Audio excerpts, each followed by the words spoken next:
Welcome to Catholic News World.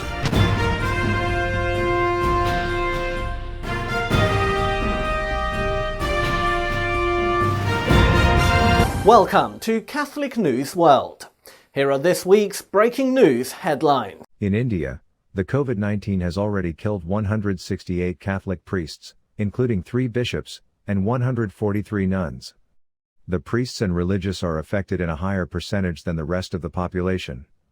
A Capuchin priest named Father Matthew is collecting the data. He explained to Asia News that many, even the 40-year-olds. Many nuns who died from the pandemic worked in rural areas where there is no adequate health care. Father Suresh Matthew, a Capuchin friar, is the editor-in-chief of the Indian Currents magazine. He is keeping the count of the victims of the clergy and religious, which continue to grow because the number of deaths in the country remains high. Even today, the Indian government speaks of 4,209 victims of COVID-19 in the last 24 hours. The country is now very close to the threshold of 300,000 deaths since the beginning of the pandemic. An important fact is the fact that many priests who died of COVID-19 were aged around 40, so they were in their prime. They weren't vaccinated, as doses were only given to those over 45 in April. Some contracted the virus by presiding over the funerals of confreres, while following all anti-COVID protocols. Many nuns have died in rural areas, where there are no adequate health care facilities. They worked among the poor and the marginalized, where there is not even a basic medical center. A Catholic priest was killed and another kidnapped in northern Nigeria on Thursday, May 20, 2021. Father Alphonsus Bello, age 30, was killed and Father Joe Kiki was kidnapped.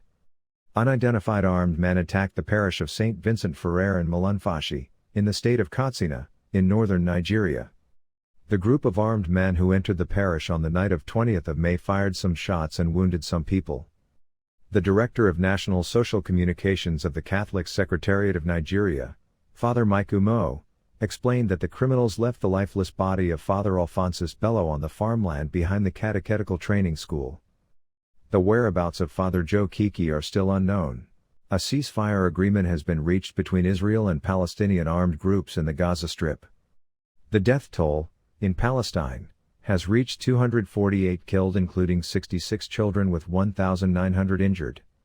13 were killed in Israel, but there have been tensions in occupied East Jerusalem where Israeli police stormed the Al-Aqsa Mosque. The Egyptian-brokered ceasefire came into effect in the early hours of Friday, May 21, after 11 days of relentless bombing of Gaza and thousands of rockets launched into Israel by Hamas, the group ruling the Strip. Pope Francis said, "I thank God for the decision to halt the armed conflicts and acts of violence, and I pray for the pursuit of paths of dialogue and peace. I take this occasion to ask all the pastors and faithful of the Catholic Church to unite themselves spiritually with this prayer. May every community pray to the Holy Spirit that Israelis and Palestinians may find the path of dialogue and forgiveness, be patient builders of peace and justice, and be open, step by step, to a common hope, to coexistence among brothers and sisters." Thanks for watching. Please subscribe. God bless. Please subscribe to Catholic News World's YouTube channel. Thanks and God bless.